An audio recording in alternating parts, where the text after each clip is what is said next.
Estamos en vivo. Bien. Hola, buenas tardes a todas y a todos. Estamos hoy en este segundo encuentro de nuestro conversatorio Mujeres, Género y Arraigo en el 2020. El primer encuentro, hace algunas semanas, tuvimos el orgullo y el honor desde esta Universidad Nacional de San Antonio de Areco de hacer una apertura con Dora Barrancos. Y en este segundo encuentro vamos a estar charlando también con mucho orgullo de tener una ministra de género, con Estela Díaz, que es la ministra de las Mujeres, Políticas de Género y Diversidad Sexual de la provincia de Buenos Aires. Realmente nos sentimos parte de un momento histórico muy relevante al presentar a la ministra de Género, a la ministra de las Mujeres, porque sabemos que tener un ministerio es producto de luchas sociales, es producto de movilizaciones de mujeres y diversidades de muchísimas décadas, de muchísimo tiempo, y hoy en día podemos estar acá en esta que es la última universidad nacional creada en nuestro país, hablando nada más ni nada menos que con la ministra de las Mujeres de la provincia de Buenos Aires sobre temas como las mujeres, las políticas de género y el arraigo, porque justamente conversábamos hace un rato, esta universidad fue creada con una perspectiva de articulación y trabajo territorial, y bueno, hacia ello vamos a charlar un poco en ese sentido. Nos acompaña también la vicerrectora Silvina Sanzarric, que también le va a estar dando la bienvenida a la ministra, así que simplemente quería compartirles a modo de contextualizar nuestro conversatorio, que para nosotros generar arraigo es central para reflexionar también acerca del rol de las mujeres, temas como cuidados, acceso a la salud, desigualdades, acceso al trabajo, violencias, tienen una mirada en el interior donde ciertas deconstrucciones están muy lejos y ciertos lenguajes son muy resistidos, y nos interesa trabajarlos, polemizar, reflexionarlo y también transformarlos. Queremos destacar también que la pandemia nos ha confinado a todos y a todas al interior de nuestros hogares, nos ha obligado a realizar consumos y movimientos de cercanía, y ha puesto en nuestros rostros las realidades de desigualdad más profundas en el acceso a servicios, a las tecnologías, a estar en conexión, en el aumento de las violencias. Nos obliga entonces a repensarnos y a intentar convertir esta crisis en oportunidades. Esto es parte del texto de la resolución de creación de nuestro conversatorio, que nos parece muy importante repetirlo y compartirlo con todos y con todas ustedes. Dicho esto, me voy a silenciar y le voy a dar la palabra a la vicerrectora Silvina Sanzarric.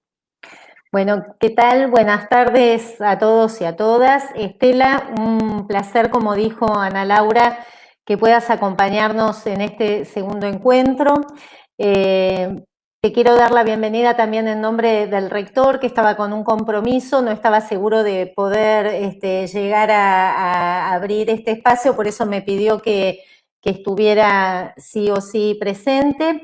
Y bueno, un poco como comentábamos antes de que formalizáramos la charla, esta es la última universidad que se crea en el sistema universitario argentino con este sentido de promover el arraigo y de también, como yo digo siempre, de promover la industrialización de la ruralidad y el valor agregado a las producciones, lo que hace que sea todo un desafío introducir otro tipo de problemáticas y de temas más vinculados con lo social cuando la marca de creación de la universidad está en la propia letra de la ley, tiene un sesgo tan fuerte en este sentido. De todas maneras, tenemos, ya sea por su juventud y por atender temas que se instalan con muchísima actualidad, como por el compromiso de muchas de los funcionarios y de las funcionarias y docentes e investigadoras que trabajan en la universidad, que movilizan a sus estudiantes. El tema de las cuestiones de género ha sido tomado muy activamente por parte de la universidad. Fuimos unas de las primeras universidades que aprobamos nuestro protocolo de género con una intensa discusión hacia el interior del Consejo Superior, También desde Bienestar Universitario se promovió la inauguración del Banco Rojo en el ámbito de la universidad. Bueno, la licenciada Ana Laura Fuentes está constantemente promoviendo a través de las cátedras libres de arraigo, de soberanía alimentaria, ahora este conversatorio sobre género, la instalación de estos temas, así que la verdad que, bueno, un agradecimiento al esfuerzo que hacen Ana Laura, nuestras docentes, investigadoras, acompañada por las estudiantes, y toda la comunidad universitaria en instalar estos temas con tanta fortaleza, que nos permiten, en una comunidad tan pequeña como es San Antonio de Areco, tener la presencia nada más ni nada menos que de una ministra provincial acompañándonos en estas discusiones. Así que, bueno, yo entiendo que la gente quiere escucharte a vos, no tanto a mí, que a Ana y a mí habitualmente nos escuchan por estos lugares. Así que, Estela, nada, la bienvenida y te damos lugar a que comentes, compartas tu gestión en el ministerio. Bueno, muchísimas gracias, Silvina, Ana Laura. Para mí es un gusto enorme poder estar conversando con ustedes. No hay localidades pequeñas para trabajar desde el Ministerio de las Mujeres y desde el Gobierno de la Provincia de Buenos Aires. Este ha sido muy claramente el mandato de nuestro gobernador Axel Kicillof, cuando él nos tomaba juramento allí por el 12 de diciembre, nos decía, ¿no?, que la ciudad de La Plata es la ciudad cabecera, mi ciudad natal y donde vivo además, es la ciudad cabecera de la provincia de Buenos Aires, pero que nuestro gobierno se concretaba en todos y cada uno de los lugares y de los municipios de esta provincia, así que este es mandato de gestión y nosotras hacemos siempre el esfuerzo para honrarlo, estando presente en todas las localidades, en todas las conversaciones que podemos, y como charlábamos también un poquito antes de que empiece formalmente esta actividad, esta cuestión de la obligación de comunicarnos de modo remoto debido a la pandemia, la política de aislamiento social preventivo obligatorio, nos ha llevado a que estos métodos nos han acercado mucho y me parece que son claramente herramientas que vinieron para quedarse, porque nos acercan, porque nos ayudan para la construcción de los diálogos tan necesarios y ni hablar para nosotras que estamos construyendo un nuevo ministerio, ¿no?, que tiene esto un desafío y un plus en relación al contexto en el que ocurre. Nosotras decimos, este ministerio tuvo mucha expectativa desde su nacimiento y entonces teníamos que muy rápido, como surge una herramienta nueva y cuando tenés responsabilidades de gestión que además deben estar respondiendo no solo a la perspectiva más estructural que pensás en torno a tu ámbito, sino también a realidades acuciantes a las que ya había que estar respondiendo. Nosotras decíamos esta frase conocida de que estábamos navegando y construyendo el barco. Y ahora decimos, estamos navegando, construyendo el barco y en el medio de la tormenta. Porque eso es el COVID, ¿no? Este enemigo desconocido que no tiene vacuna, que no tiene cura y que lo que nos previene es quedarnos en casa, cuidar, dejar de circular, y estos días quiero, ¿no?, en mi reflexión decir algo de esto, porque la verdad que estamos viviendo un momento de mucha preocupación. Lo podemos escuchar al gobernador, a nuestro ministro de Salud. Estamos tomando medidas, ¿no?, buscando medidas de más restricción de las circulaciones. Ha crecido mucho la curva de contagio y no hemos llegado todavía, no se muestra todavía el techo de esa curva y la necesidad de aplanarla es fundamental. Y ahí, digo, la responsabilidad de las bonaerenses y las bonaerenses ha sido muy grande, una respuesta inmensa. Bueno, hoy se necesitan tomar en todo el AMBA decisiones fuertes para pasar este contexto tan difícil que estamos atravesando. Y la verdad que reconocer a nuestra población que la está pasando duro, que es difícil, es distinta en las localidades, cómo se ha vivido la situación, pero en las ciudades más grandes, en el conurbano, en localidades que se habían abierto y que se tienen que volver a cerrar, sabemos que todas las personas están viviendo con angustias, con temores, con situaciones de dificultades, pero creo que la mayoría de la respuesta es de una enorme comprensión.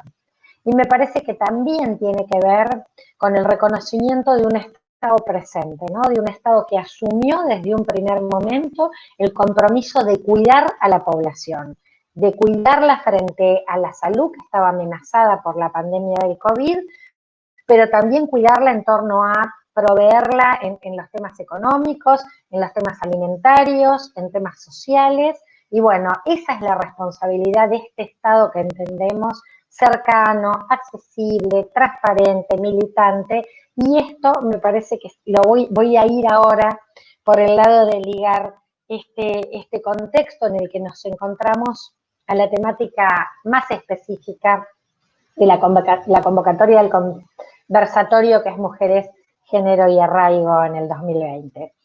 Bueno, saben todas que estamos con un ministerio nuevo por primera vez. Hay algo de lo histórico que uno sabe que se inscribe cuando estás construyendo una institucionalidad, nada más y nada menos que las características de un ministerio. Y que este ministerio nace, me parece que cabe, ¿no?, señalarlo claramente, producto de dos aspectos que señalaría de fundamental importancia. Una que tiene que ver con el movimiento social de mujeres y con el feminismo, que ha tenido una potencia de movilización y de interpelación y de construcción de agenda política central para llegar a que se visibilice desde decisores y decisoras políticas la necesidad de que sea ministerio. Este movimiento social pudo hacer visible la necesidad de conquistar nuevos derechos, de discriminaciones todavía presentes, de violencias vigentes, de desigualdades que se seguían reproduciendo. Y esto, ¿qué requirió? De voluntad política, tanto fue del presidente de la Nación como de nuestro gobernador, que cuando llega el nuevo gobierno dice, esto es decisión, hay que llevarlo al principal rango de gestión pública.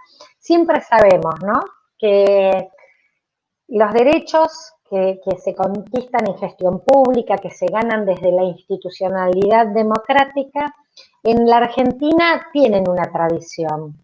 Y podemos inscribirla en una tradición política que se inscribe en lo nacional y popular, que se inscribe en el peronismo, y que si recorremos periodos de nuestra historia, podemos pensar lo que han sido los derechos laborales, lo que han sido los derechos civiles y políticos para las mujeres, ¿no?, en todo aquel primer peronismo, que llevó al plano de la institución, esas insurrecciones populares que se manifestaron callejeramente, pero que después fueron a derechos laborales conquistados, a todo el plano que conocemos, ¿no?, de los derechos, no solo de los trabajadores y trabajadoras, los derechos de las mujeres al voto, los de la ancianidad, los de la niñez.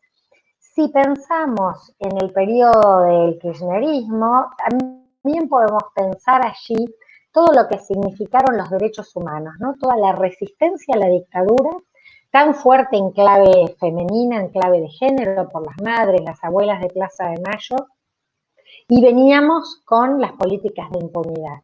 Llega Néstor en el 2003 y lo que rápidamente hace es derogar esa impunidad y colocar como plano del Estado los derechos humanos como una perspectiva de la construcción de un nuevo paradigma de la justicia social, que ampliaba a la justicia social los planos de la redistribución en torno a los ejes en el trabajo, en la producción, con las políticas culturales de identidad, ¿no? Entonces allí derechos humanos por la reparación respecto al terrorismo de Estado que habíamos vivido en el último golpe cívico-militar, pero también en el capítulo de los derechos que algunos llaman de nueva generación, ¿no? Pero ahí tenemos las 26.000, nosotros decimos que las leyes de las 26.000, que son las leyes de ese periodo de salud sexual y reproductiva. Bueno, eso es sobre el final porque es 25.000, pero tenemos educación sexual integral, violencia integral,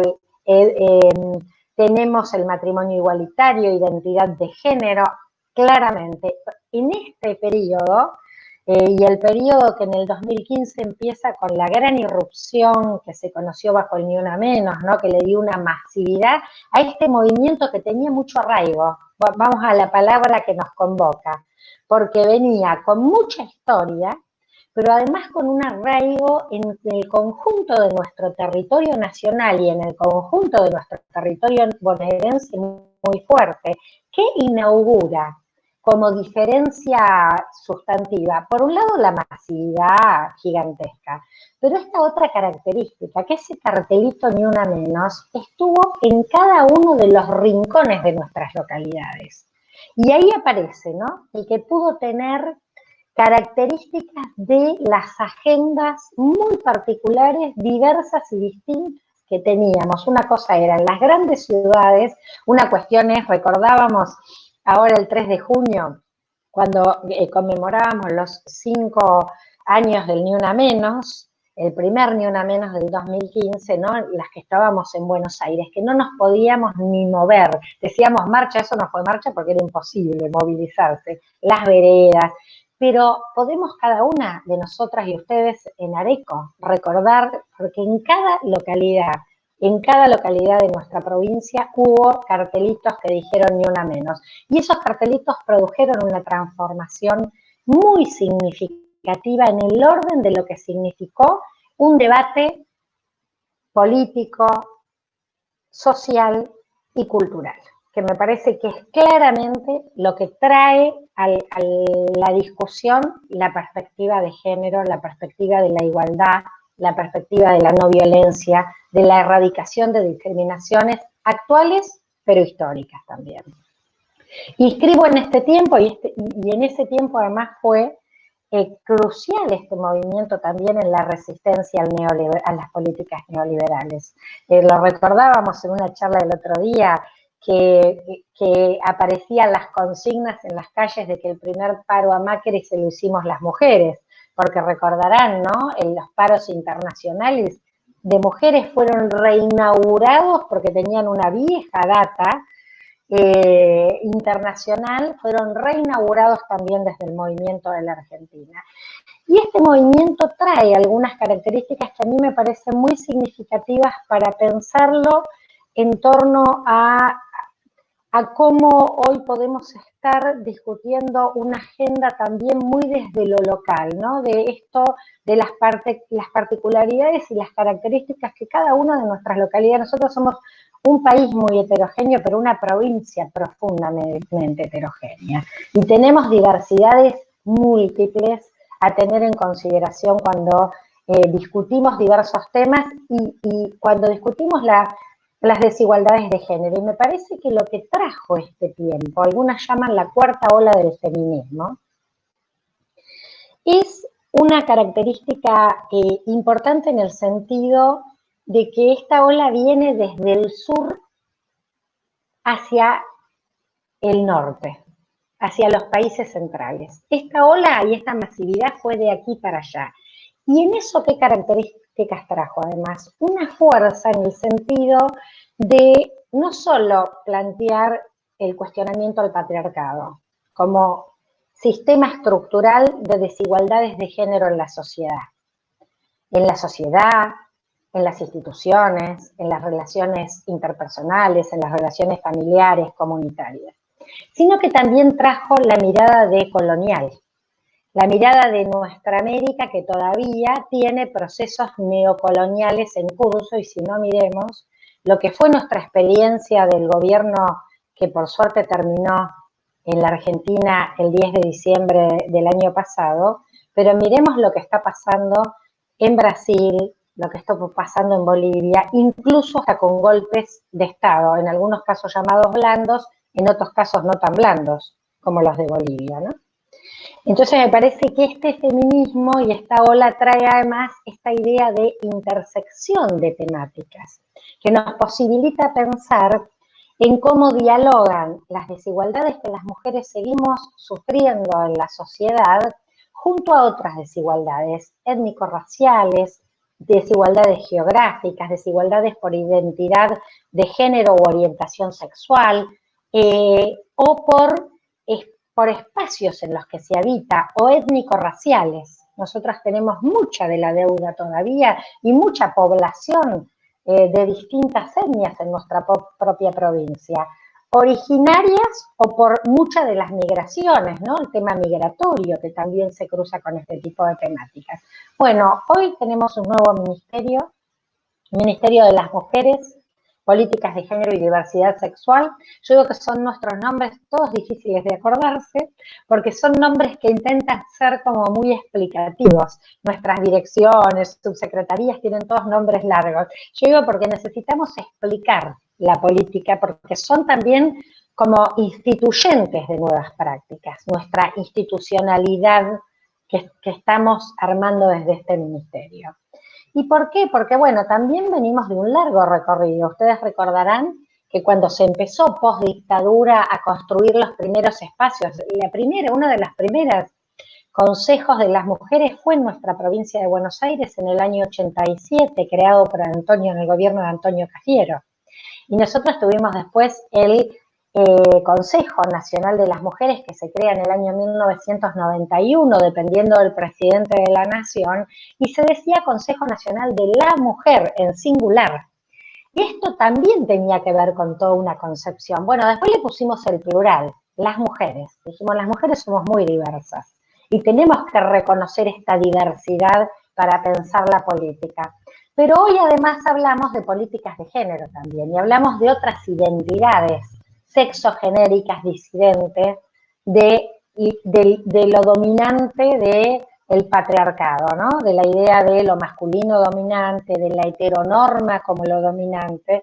Entonces hablamos de mujeres, lesbianas, travestis, trans y más, ¿no? Nos vamos poniendo más por las distintas identidades sexogenéricas disidentes. Y la diversidad sexual que conforma parte de esta cuestión que pone en debate esa idea binaria, ¿no? Una idea binaria que también es muy excluyente en nuestra propia sociedad.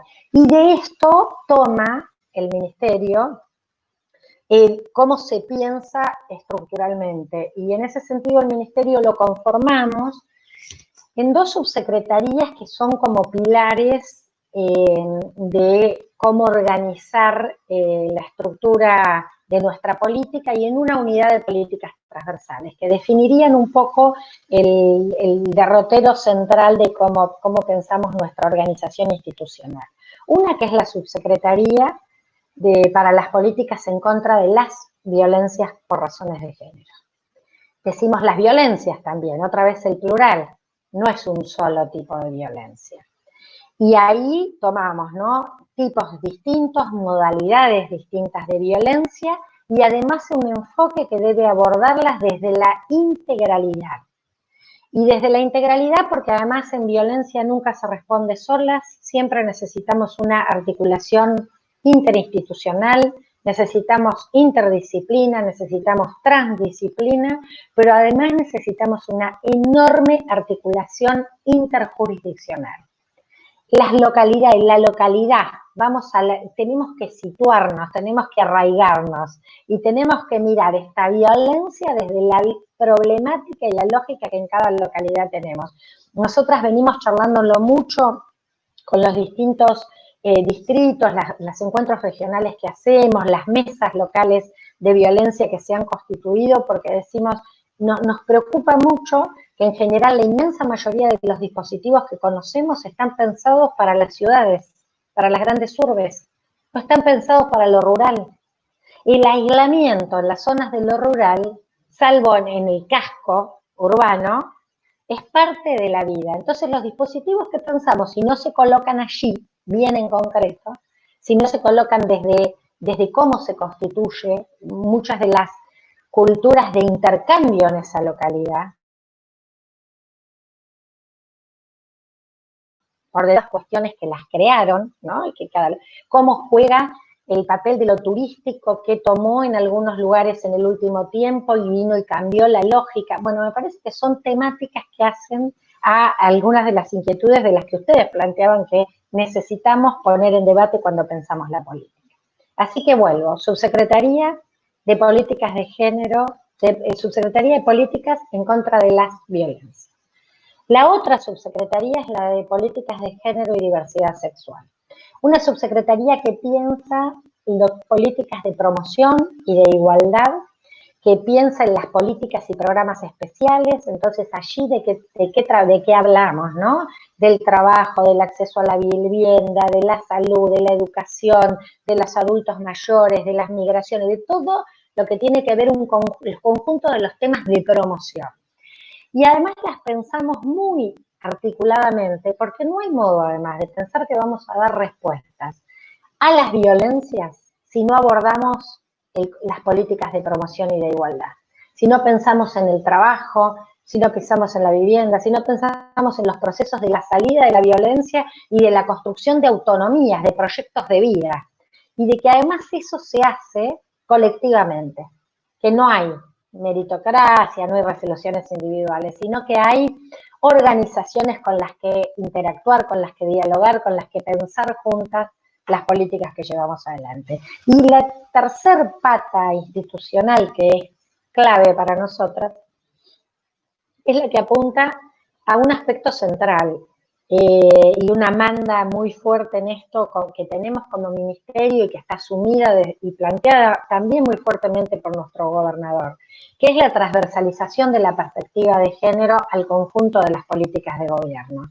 Entonces, por eso además tenemos un ámbito que se llama la Unidad de Políticas Transversales y que tiene allí un consejo que es nuestro primer acto institucional que hicimos como ministerio, fue el 9 de enero, en el acto en el Salón Dorado de la Casa de Gobierno, presentando el Consejo de Políticas Transversales de Género con los municipios.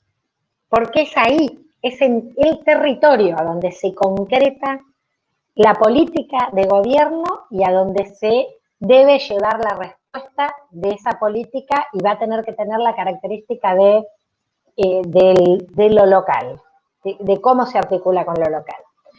Entonces ahí tenemos ese consejo, tenemos el consejo para transversalizar la perspectiva de género en el Ejecutivo, en la administración pública, tenemos la mesa interpoderes, que es una mesa con el Poder Judicial, las máximas autoridades del Poder Judicial, del Poder Legislativo y del Poder Ejecutivo. Ya tuvimos 2 reuniones y en la segunda fijamos una agenda muy ambiciosa de trabajo. El acceso a la justicia es una problemática importantísima, pero además el acceso a la justicia en un concepto amplio, no solo a medidas de protección, a medidas de abrigo, en el concepto de justicia, ¿no? Como noción moral de nuestra sociedad, que es fundamental y que ha sido tan vedado para sectores históricamente vulnerabilizados. Y allí pensamos en las mujeres, las personas travestis y trans también como poblaciones especialmente afectadas. Y tenemos el Consejo con Sociedad Civil. Y ese Consejo con Sociedad Civil también lo pensamos de una manera muy dinámica y muy desde las colectivas y los colectivos, ¿no? Y allí articulamos con organizaciones sociales, con sindicalistas, con referentes y líderes políticas, con las concejalas y las redes de concejalas, con las legisladoras, con las juventudes y con las redes y entramados del feminismo. Pensamos un consejo de estas características, ¿no? Muy desde reconocer las formas de organización que se dan las colectivas, las mujeres, los espacios y cómo dialogan con la política institucional de nuestro ministerio. Ese es el Estado que entendemos, ¿no? Un Estado presente, que es un Estado cercano, pero es un Estado que se nutre de la fuerza social, de la comunidad organizada. Y lo comunitario se da en lo local, se da en este lugar situado, pero también se da en las regiones, porque también tenemos identidades regionales. Y bueno, y en la provincia, Axel nos convoca, nos invita mucho a recrear nuestra identidad bonaerense, ¿no? Él dice, bueno, muchas veces porque gran parte de nuestra localidad está cercana y el conurbano está tan cerca de Buenos Aires y las ciudades perdemos, ¿no? Como esta identidad. Y este es el año del Bicentenario.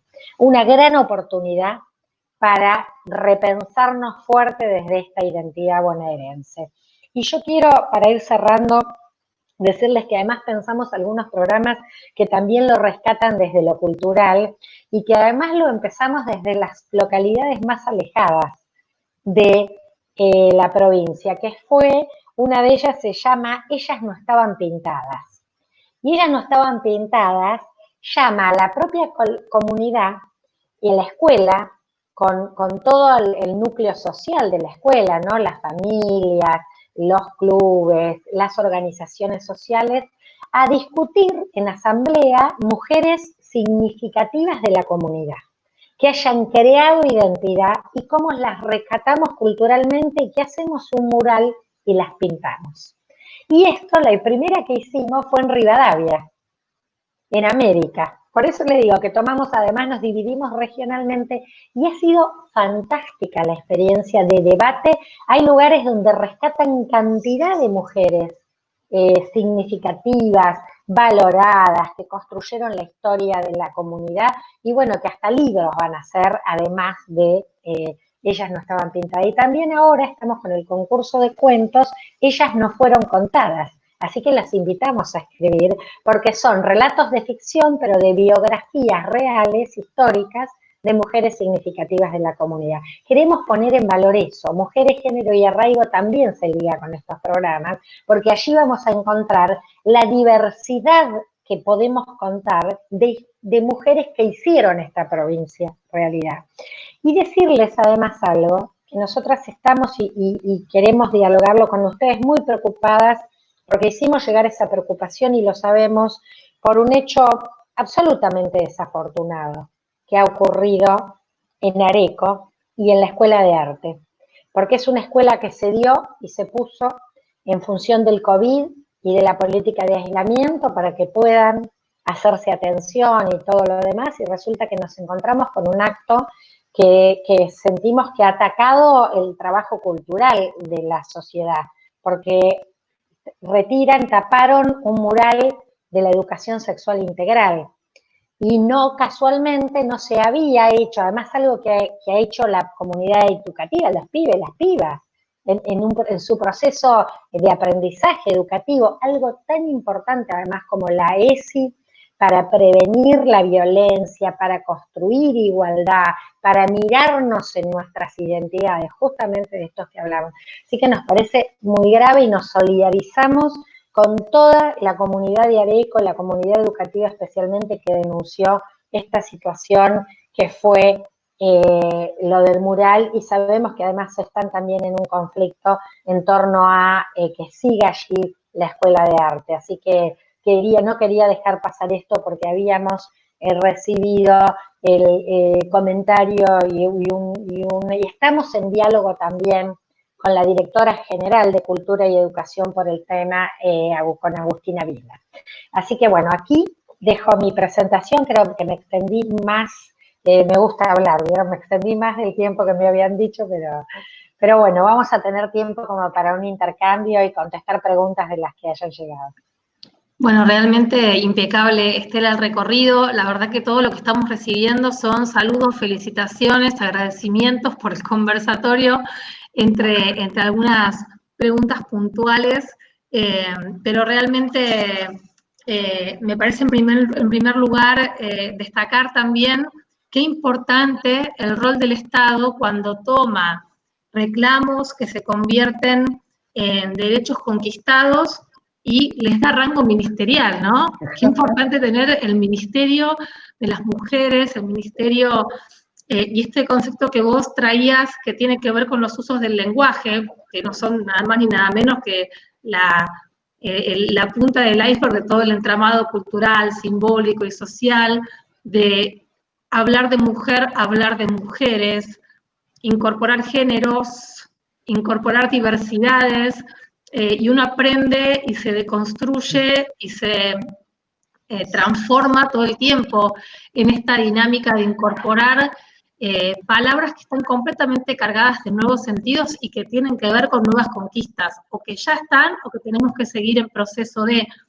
El otro día hablaba y una persona no binaria de San Antonio de Areco todo el tiempo me marcaba algunas cuestiones. Por ejemplo, acá estábamos trabajando el tema del parto respetado y yo estaba dale con las mujeres, y ella y esta compañera me dice cuerpos gestantes, y me da toda la explicación de un tema que me nutrió en ese momento de ese nuevo concepto, y obviamente empezamos a hablar de cuerpos gestantes y no solamente de mujeres, y así con cada una de las cuestiones que uno va avanzando, en donde el discurso es nada más ni nada menos que donde uno lo va plasmando, nada más ni nada menos, ¿no? Lo digo en ambos sentidos.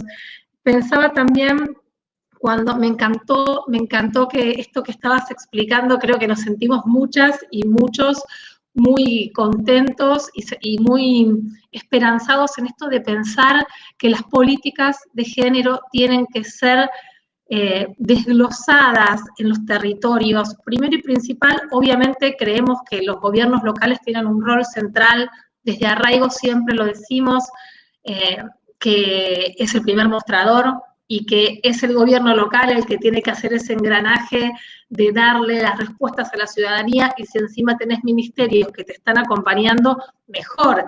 Siempre decimos, quizás es más normal que una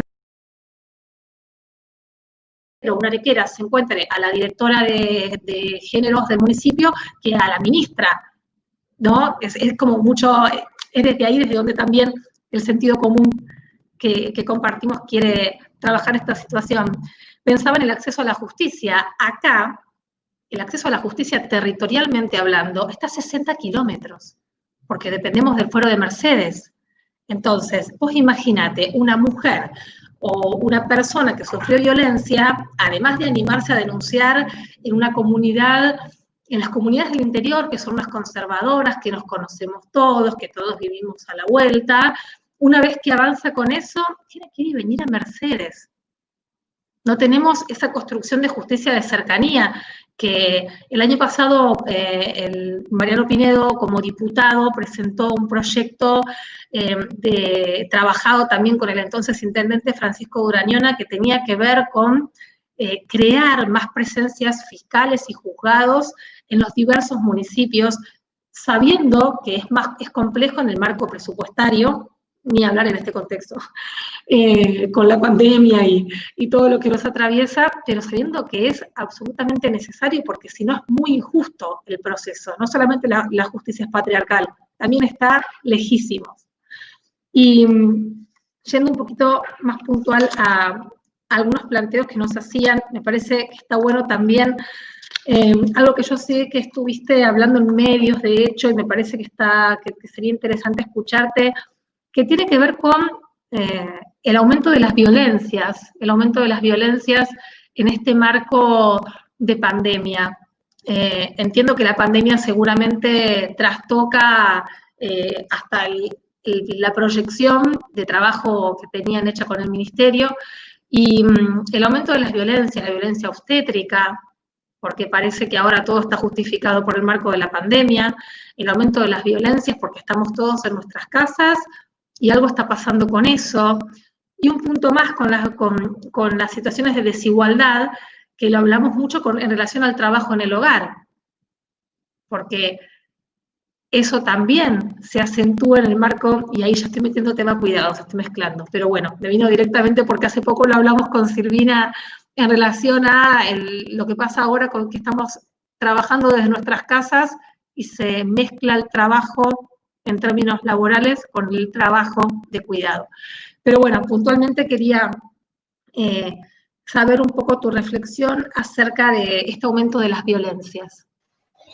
Sí, mira, lo preveíamos, ¿no? Cuando el planteo que para cuidarnos del COVID necesitábamos estar en la casa, sabemos que la casa para un porcentaje significativo de mujeres es el lugar donde sufren la violencia y el lugar de la inseguridad.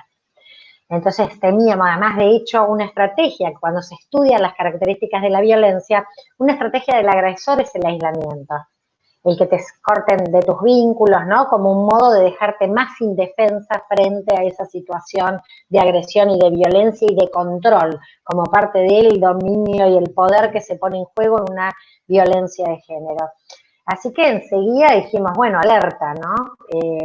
No iba a haber menos servicios presenciales, los juzgados y el Poder Judicial trabajando solo con turnos, así que aumentamos todas las líneas remotas. Nosotros la primera semana saltó exponencialmente las llamadas al 144, después se estabilizó, pero en un aumento de alrededor del 40% de las consultas, miles de llamadas tenemos en la línea, agregamos otras líneas, le agregamos WhatsApp. Esto fue un servicio muy útil. ¿Por qué? Porque, bueno, el WhatsApp lo usamos en todas las edades, las usamos todos los sectores sociales, pero además si tenés el agresor cerca, es más fácil escribir un WhatsApp e incluso borrarlo, también como una estrategia de cuidado. Así que esto se usó muchísimo y también lo otro que hicimos fue reforzar, por un lado reforzar la línea 144 que la encontramos muy arrasada, tomar más personal, fortalecer lo que llamamos espacio de seguimiento de casos y casos críticos y de alto riesgo, ampliamos los equipos y además otra parte del ministerio que iba a trabajar en otros temas se puso todas, ¿no? Con enorme directora, funcionaria de distintas áreas a ponerse a contribuir en estos lugares de trabajo.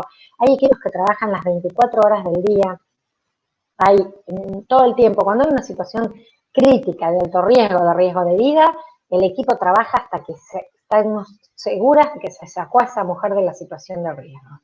Y eso articula con la fiscalía, con la policía, con el área de género del municipio, que tienen un papel, para nosotras son las aliadas, el lugar central de la articulación de la política del ministerio. Por eso también tenemos como estrategias pensadas para fortalecer mucho esos lugares. Así que esto estamos haciendo en el tema de las violencias, pensando las respuestas en este contexto, ¿no? En el contexto en el que estamos limitadas, que no podemos tener presencialidad. Igual hemos ido trabajando en cómo se articula para tener presencia, por ejemplo, en los barrios que se cerraron o en los barrios donde se hacen el detectar frente al COVID, cómo llegaron nuestros materiales de prevención de violencia a través de todos los materiales escolares.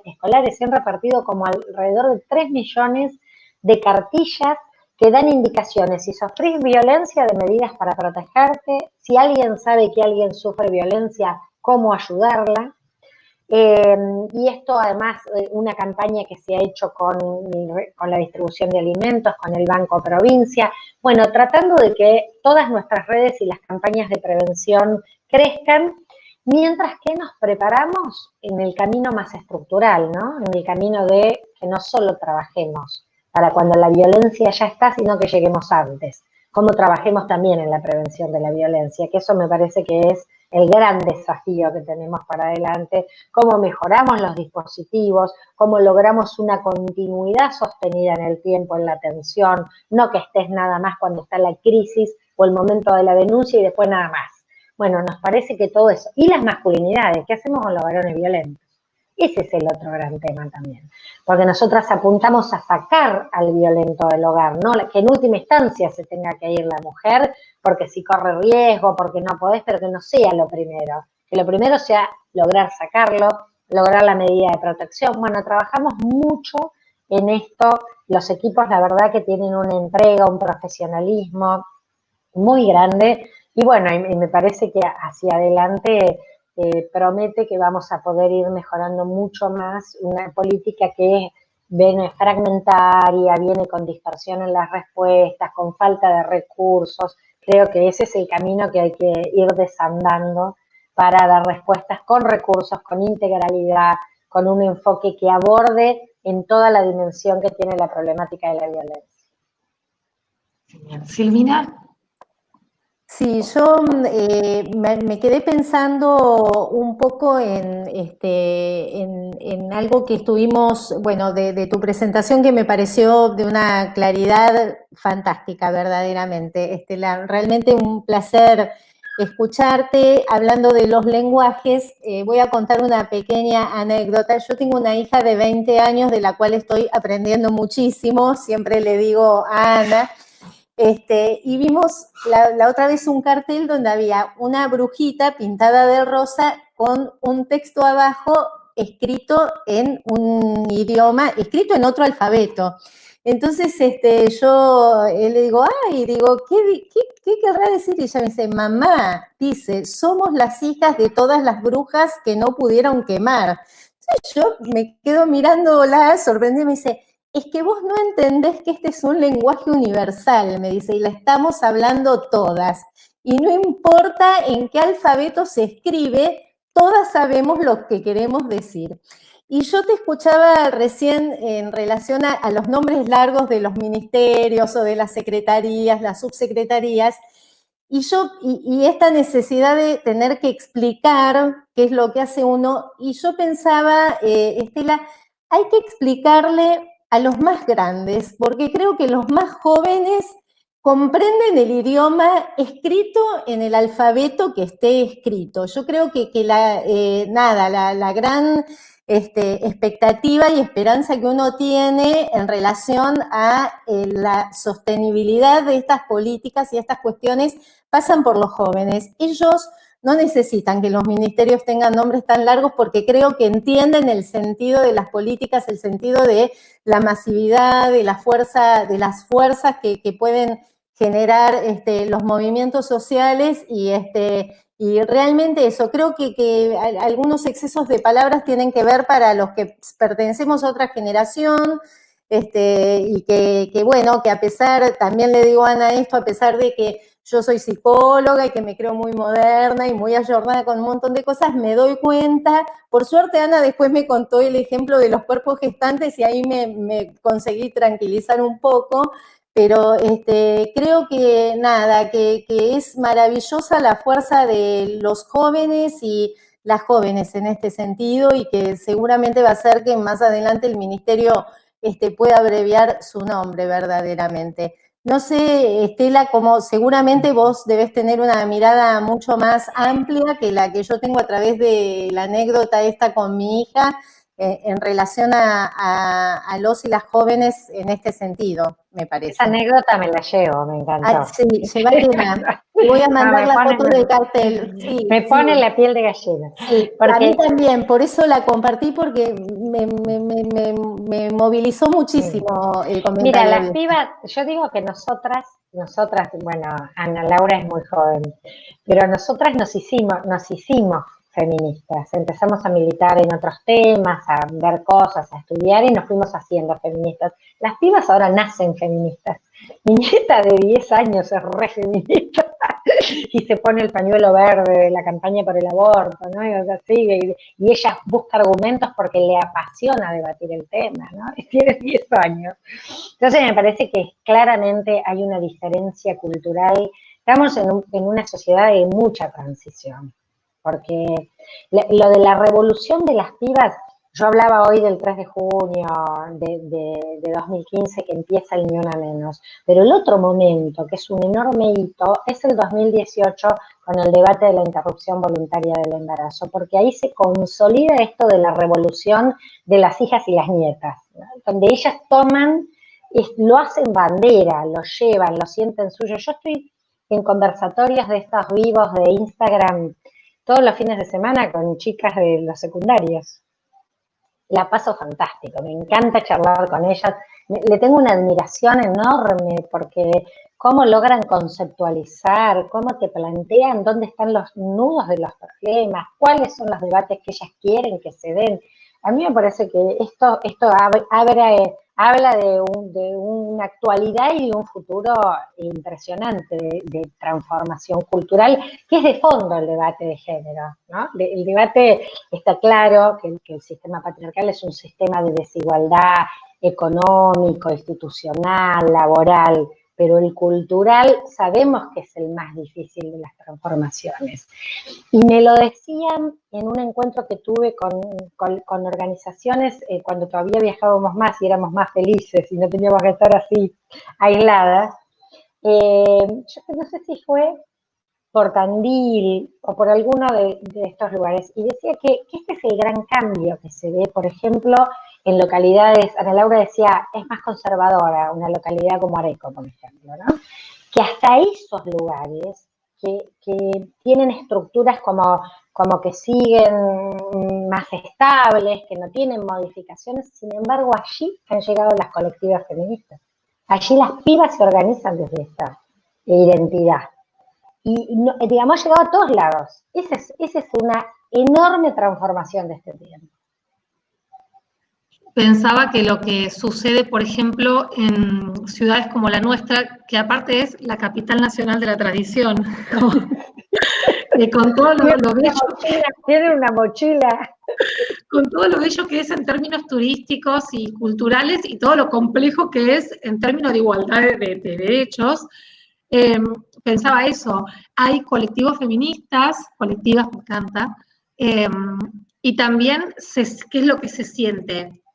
El choque de cultura, ¿no? Que uno hace una publicación, lo contaba en el conversatorio anterior, porque justo hice la publicación diciendo todes, y los comentarios completamente naturalizados eran burlas, eran memes, había dos igual, ¿no? Pero había dos comentarios tipo memes hablándose entre ellos de chiques, no puse chiques, habrá querido decir chicles, y hacían el chiste, ¿no?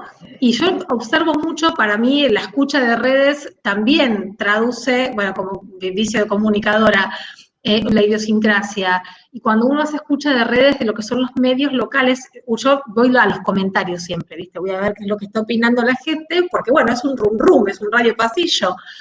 Y hay un machismo naturalizado, y de hecho pasó cuando en el 8 de marzo todo un colectivo feminista se hizo un evento. ¿Se acuerdan cuando podíamos hacer festivales? Bueno, en ese entonces que nos podíamos juntar con personas, en el Río hicieron un festival multicultural de diversos espacios, que no era un festival que iba a hablar de la ILE, no iba a hablar de nada que tenga que ver con eso, pero se puso una foto representativa de una fotógrafa de acá, Lulú Magdalena, que es excelente y que tiene grandes fotos de movilizaciones, y el color era verde del flyer. Todos los comentarios del medio de comunicación local eran, pero eso excluye, es discriminatorio de los que piensan diferente. Acá hubo movilización a favor de la despenalización, digo, pusieron un pañuelo verde en el Puente Viejo, creo que fue para el horror de muchísimas personas, y hubo movilizaciones en contra fuertes, naturalizadas y abiertas. Bienvenidas sean, porque a mí me parece que está perfecto las múltiples expresiones al respecto, pero cuán sesgado a veces se sienten mujeres que por ahí sufren violencia. Nosotros nos pasaba haciendo gestión. Uno sabía que había mujeres atravesando violencia obstétrica, violencia económica, la violencia de no acceder al hábitat, y que quizás les costaba acercarse si sentían que había una persona que por ahí decía la palabra aborto. Eran unas situaciones muy, muy complejas por lo básicas, digamos, ¿no? Para seguir trabajando en la transformación cultural, en la inclusión de todos y todas. Nos pasa hoy en día que la comunicación oficial del municipio no acepta decir mujeres y hombres, ellas y ellos, y le plantean a los diferentes trabajadores y trabajadoras que no lo tienen que decir como si fuese una situación político-partidaria. Entonces es como un retroceso y es remar mucho en esas situaciones, en el marco de sacar un mural de la ESI, por ejemplo. Y es una toma de posición. Estoy esperando, estamos rogando muchas mujeres del movimiento feminista que lleguen las capacitaciones de la ley Micaela para que se entienda que no es político partidario. Ya va a llegar. Los chicos y las chicas, que no es una posición política, ¿no? Pero bueno, mirá qué retroceso. Mira, esto que vos señalás en torno al tema del lenguaje en areco, te digo que pasó con la gestión anterior en la provincia en varias reparticiones que prohibían poner masculino y femenino, por más que desde el año 2000 creo que hay manual de estilo en la provincia que orienta en lo contrario, ya era un manual como avanzado en este sentido, que decía que se busque el modo de nombrar a ambos géneros. Y además no solo eso, hubo muchos retrocesos en los temas de identidad de género. Habían puesto en el registro de las personas trámites extras de consulta cuando una persona pedía el cambio de su identidad en cumplimiento de una ley nacional como es la Ley de Identidad de Género, lo enviaban a niñez para consulta, los cajoneaban y no les cambiaban la identidad. Esto pasó. Esto nos pasó en la provincia de Buenos Aires, por suerte terminó el 10 de diciembre. Pero esto pasó con una gobernadora mujer, ¿no? Por eso tenemos que, además de mirar nuestras identidades de género, también mirar los proyectos políticos que encarnamos, porque esos proyectos también significan una mirada del mundo, una mirada de la otra, del otro, de la comunidad, de qué perspectiva queremos impulsar frente a la gestión y frente a las decisiones de gobierno. Sí, totalmente, y también destacar que gran parte para mí es una opinión personal del avance en los derechos de las mujeres ha tenido que ver con que en temas relevantes todo el arco político corrió algunas diferencias para juntarse atrás de un objetivo puntual, que cuando eso se pierde y se dejan ver otros entramados que tienen que ver con cuestiones ideológicas, se vuelve todo mucho más complejo, ¿no? ¿Cuántos debates más creo que el movimiento feminista ha sabido poner arriba de la mesa, superando algunas diferencias y poniendo las coincidencias, ¿no? Y cuánto más se tiene que trabajar para esas coincidencias. No, la transversalidad para el avance en leyes de igualdad de género ha sido fundamental, la transversalidad política, porque las fuerzas mayoritarias tienen en su seno fuerzas conservadoras, ¿no? Las transformaciones y la ampliación en derechos también tienen fuerzas resistentes a los cambios. Y eso, por eso siempre fue, cuando pensamos todas las legislaciones que tuvieron que ver con los avances de los derechos para las mujeres, los colectivos de la diversidad sexual, siempre fueron en los legislativos por alianzas transversales políticas. Después, la diferencia es que la conquista en políticas públicas y en gestión y en derechos efectivamente conquistados, eso en general ha sido por el peronismo y por el espacio nacional y popular. Ahí no hay diferencia. En los otros sesgos políticos que nos han gobernado, en general neoliberalismos de distintas características, ya hayan sido proyectos que llegaron por elección o que llegaron por golpes, para llevar modelos neoliberales han sido modelos de recorte de derechos. Impecable, sí, totalmente. Bueno, Estela, la verdad que ha sido un honor tenerte acá, anotamos muchísimas cosas y sobre todo te quería compartir que muchos de los aportes que estamos recibiendo tienen que ver, no quiero hacer una pregunta puntual, pero me parece que este es el primer encuentro de muchos encuentros que seguramente la UNSADA tenga con el Ministerio de las Mujeres de la Provincia de Buenos Aires, pues tenemos muchas ganas de hacer muchas cosas, ya estuvimos hablando y vamos a avanzar en ese sentido, y que nuestra región pueda articular a partir de este encuentro inaugural también mucho trabajo desde el Ministerio con esta universidad que está en todos estos municipios que rodean Areco, y que tenemos este alcance para capacitar, para pensar políticas.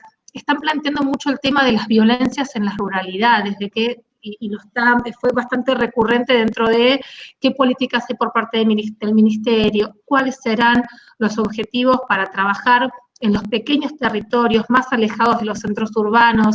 Creo que vos lo explicaste mucho anteriormente y que obviamente vamos a trazar seguramente un camino de articulación en ese sentido. Sí, vamos a seguir trabajando mucho y estamos constituyendo una mesa de trabajo para discutir especialmente las políticas de prevención, atención y asistencia de la violencia en sectores rurales. Así que vamos a estar seguramente convocándolas y, como vos decías, desde el Consejo Interuniversitario que se creó en la provincia de Buenos Aires, vamos a estar haciendo una reunión con todas las áreas vinculadas a temas de género de las distintas universidades de la provincia. Nos parece central, muy virtuoso y de mucha capacidad productiva este encuentro entre el gobierno y las universidades, así que vamos a estar desde ahí generando muchas iniciativas. Sí, contá con nuestra presencia, la verdad hubo un par de convocatorias que están promoviendo, que me encantaron, así que Ana Laura, ellas no estaban contadas, ellas no estaban pintadas, tenemos que ponernos a trabajar en eso, porque aparte yo creo que la universidad lo que tiene de interesante es que es una institución en donde convergen todas las voces, todas las opiniones, que es un espacio desde donde se pueden promover distintas iniciativas en pos de generar y de poder intercambiar opiniones en relación a este tema y a muchos otros temas más. Yo realmente también quiero valorar la iniciativa que está teniendo Florencia Zaitute en convocarnos a todas las universidades. La universidad ya participó en la reunión que convocó a través de Ciencia y Técnica, a través del Ministerio de Salud apenas el jueves pasado. Así que nada, esté la universidad a disposición de lo que necesites para poder bajar en el territorio las políticas que impulsa el Ministerio, a través de la Secretaría de ANA, a través de toda la comunidad universitaria. Insisto, a disposición y un placer haber compartido este espacio con vos en este momento. Bueno, Silvina, Ana Laura, un gusto, y a todas, todos y todes también un saludo enorme. Muchísimas gracias. Muchísimas gracias. Chao. A disposición.